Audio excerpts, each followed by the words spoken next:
Well, hi, and thanks for joining me in my shop. We're going to be focused on aligning this radio, probably the last thing I'm going to do with it. So I have it set up here for alignment. I have the information I need to do it right in here. It's quite a straightforward radio. There's no FM, so I don't have to worry about that. And I've hopefully got my camera set up here, so you can watch very closely as I do the alignment. I'll be using this camera here that you can see to look at the front of the radio when I'm tuning it, and also to look at the output level meter. And the other camera, you'll be able to see exactly what I'm twiddling in the radio as we go along. Also, just as long as I keep this view correct, you'll be able to see the signal generator frequency, which I better turn on. Get ready to go. Might as well switch on this guy also. And really the next thing is to switch on the radio. So hopefully I've got everything set up here. That's not so good there. This is the output from the signal generator. It's not connected to anything right now. It's just over here. And I have a speaker, of course, plugged into the radio so we can actually hear the result. I haven't yet hooked up the output meter, which I would really like to hook up to a AVC point, but I'm not sure it really indicates where you can do that. So I'm going to study this just a little more. And we'll get set up for the first thing, which is to verify the IF is aligned. So that's what we'll be doing first. Yikes, it looks like I've run into some trouble already. I haven't gotten anywhere here. I'm already in some trouble. So I just put this large knob back on so I can make sure I've got the radio in the manual position. All these slots are for pre-tuned AM places. When I get to what I believe is the manual position right here, it doesn't go far enough. There's something, doesn't feel right at all. These all snap so nicely. This guy. So I just happened to look in the back of the radio while I was doing that. I saw this. So look right down in this hole here underneath the capacitor and just watch what's happening there. And that's me just turning the control into that last manual position, and not turning it all the way either. I'd have to force it. I don't want to do that. So that looks a little odd to me. That doesn't look right. Seeing that wire moving a little bit. The other positions. So this last position is engaging something. Almost certainly that's the switch that controls the radio from automatic mode to regular mode. And automatic in this case means preset tuning. So we got to take a look at that. See what's going on here. Man alive. So I've unplugged the speaker. So I can turn this up on its side here. Okay, everything wasn't figuring on this. I got this whole thing kind of wired up, ready to go on alignment. And well, let's tip it up here.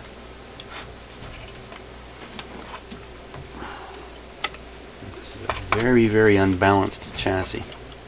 With a lot of weight in the front of it.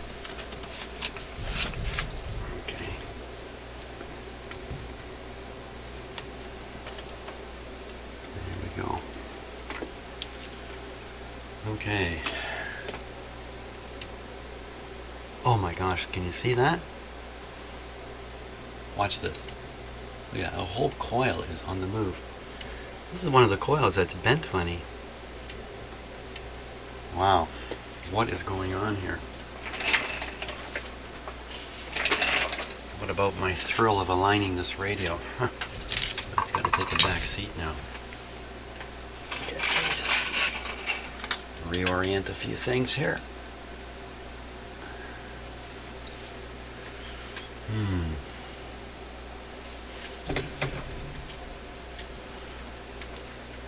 Let's get in there and take a closer look. See what we can see.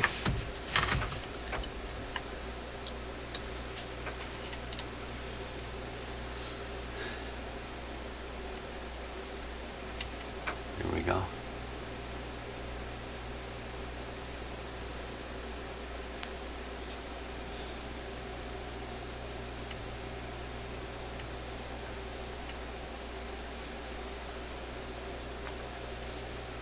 Wow, what has happened here?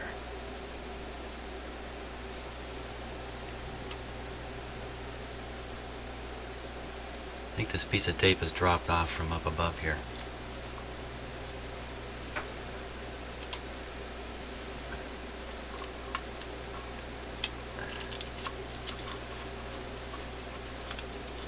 Tape is just, there's just no stickiness to it. Maybe back to here.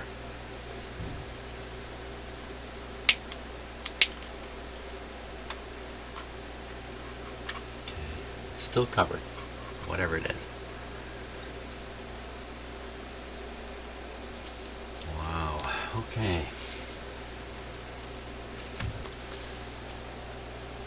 Now, okay, so I can see a little bit of the mechanism up here that's responsible for what's happening. Come along here.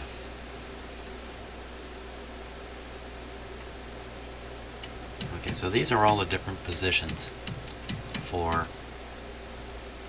pre-programmed tuning, preset tuning. When I go to the manual position, you can see it starts to engage a lever there. You can't really see it from this angle here. Just hold this like this. This lever here, it's a little hard with the camera moving for you to see the small movements in the. So that only engages right at the end, right there. And then there's a shaft delivering the motion back to a switch at the back here. Let me change this just a little bit. See if we can't get in there a little tighter.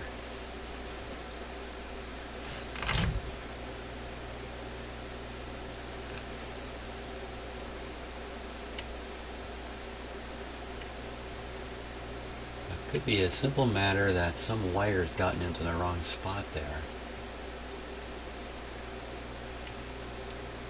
And then the wire's being pulled and it's pulling the... I don't like the look of this.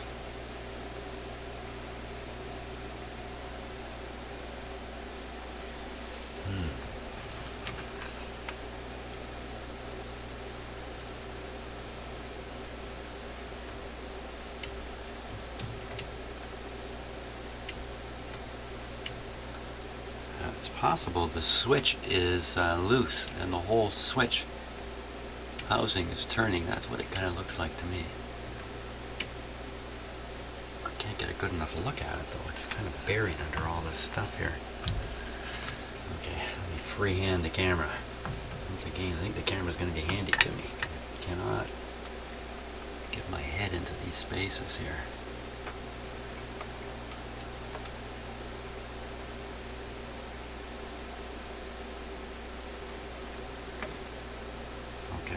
Sit there, camera. Let me refocus here.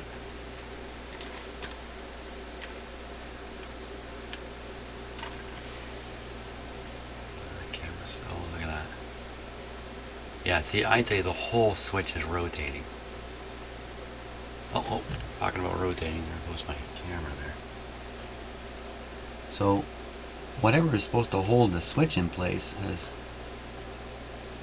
come loose.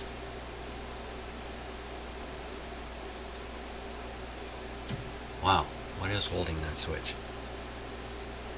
I wonder if it's something to do with this coil being knocked out of position, or...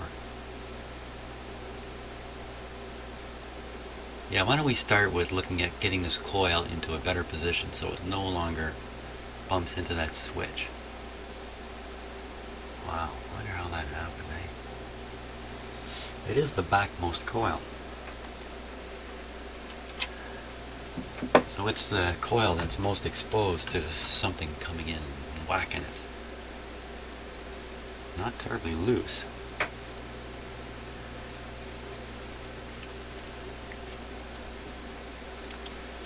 Okay, so the top part,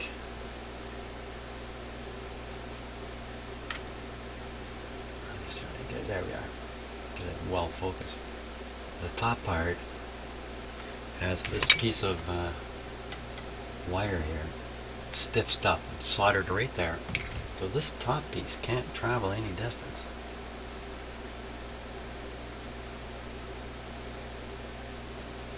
Is that right? There you can see a little better. There it is. It looks almost like it's been pushed upwards, but it's about the same level as all the rest of these, so I don't think it's been pushed upwards.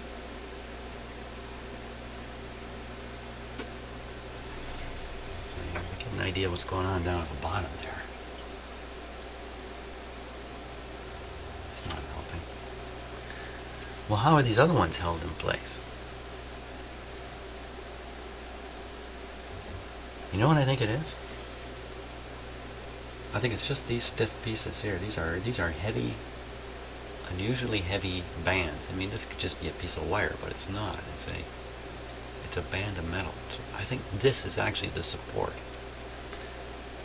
Okay, so that being the case, if we look down at the bottom one here, the one that's out of place, you kind of see a support-like thing back there. Yeah, that's it. Now, when I look at it from a bit of a distance, this coil is crowding this one, and there's a big gap here. So it kind of suggests to me this whole coil should be kind of rotated and pulled away from the switch. Probably rotate, pull away, and lift a little bit. Now, what about this ground? There's not a lot of play there. Once again, we can't be. This is maxed out here. You may think I'm being silly just looking at a coil. Why don't I just grab it and move it? But that's not the best idea. Let me make sure we do this once and do it right. So it really looks like it's been rammed down and over, and it's collided with that switch. And it looks like there's enough play in the bottom there to swing the bottom out. The top I can't do much with. A little bit of rotation. And then this piece, can't do much with that. Looks like up and out. That's what we got to do here.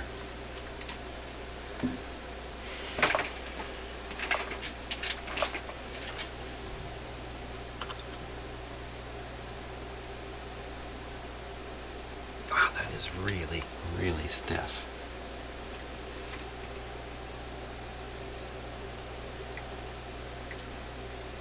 There is no distance to go up with it. I'm really not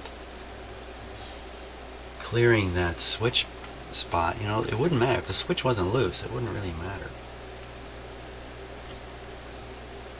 Okay, so I got a little more clearance on the switch now. These are not right in contact. Oh, jeez. Let's see if we can figure out what's holding that switch in place.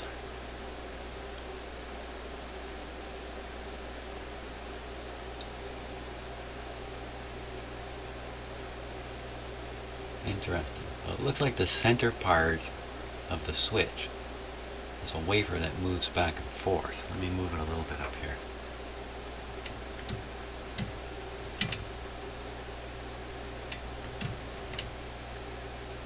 Wow, this is not working at all, is it?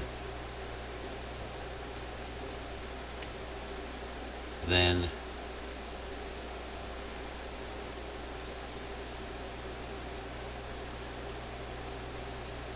I don't see how this is held into the radio.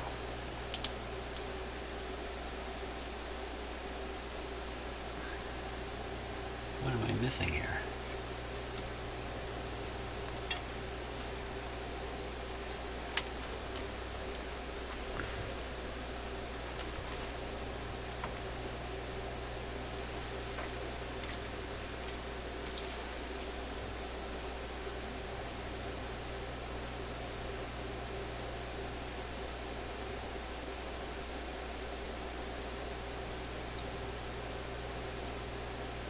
can't see any way in which that bracket is held. I'm just not seeing it yet. Wow. What's that big? Well, there's something interesting there that's not moving. Let's see if I can point to it. That piece that I got my screwdriver on. That's probably the retaining bracket, or the thing the switch is bolted to. Oh my God, how am I ever going to get down into that?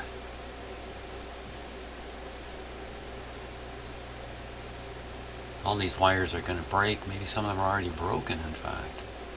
Whew. Man alive. This is a gigantic headache. Oh my God. Jeez, I thought the dial was a problem. Oh. You're just going to sit here and listen to me moan for 20 minutes. My. Yeah. Come on. Okay, there's a little more to see here. Kind of looking down just kind of behind the switch on the drag shaft that's coming from the front.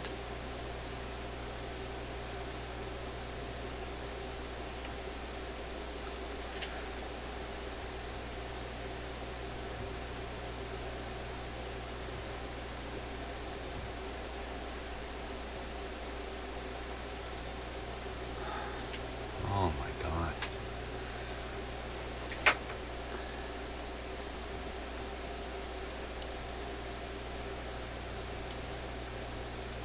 It's like the last thing you'd ever want to have come loose. Now that's not a bad view right in there.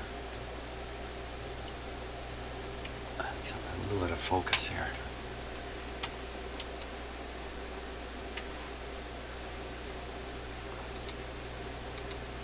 That's what I'm doing with my hand, by the way. Oh. Focus time.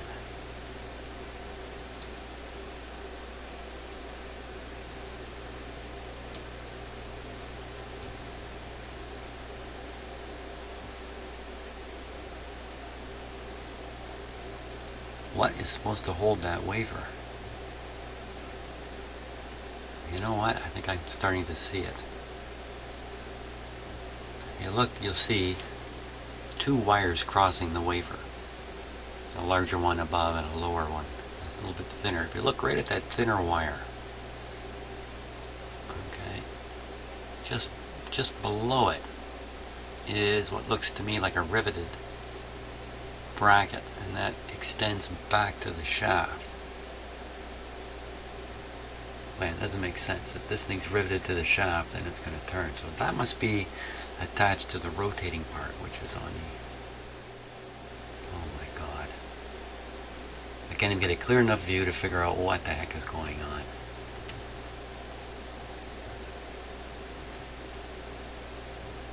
You see other stuff straining in the background there when I really push it further. Oh, this is bad, bad, it's bad. You know, I came down here thinking, hey, an hour and a half of alignment work, and presto, this radio will be just great. Back in its box, looking fantastic, and on its way back home. Oh, but I'm afraid it's going to be a longer stay in the hospital here for him. Poor guy. Again, this is a major feature of this radio. You know, an option is to abandon things. I could figure out how to just overcome that switch with a solid wire and then abandon the automatic tuning. But you know, this is just a fantastic feature of this radio. I can't do that. Wow. Looks like I'm going to have to, at the very least, remove this coil. And then, you know, I get a fairly clear view at that point of what's going on in here.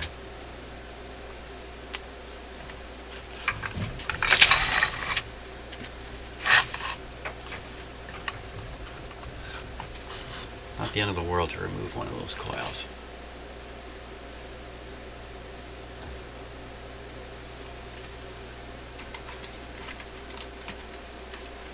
Now let me consider the situation here. By removing the coil, I'm going to see better what this coil here.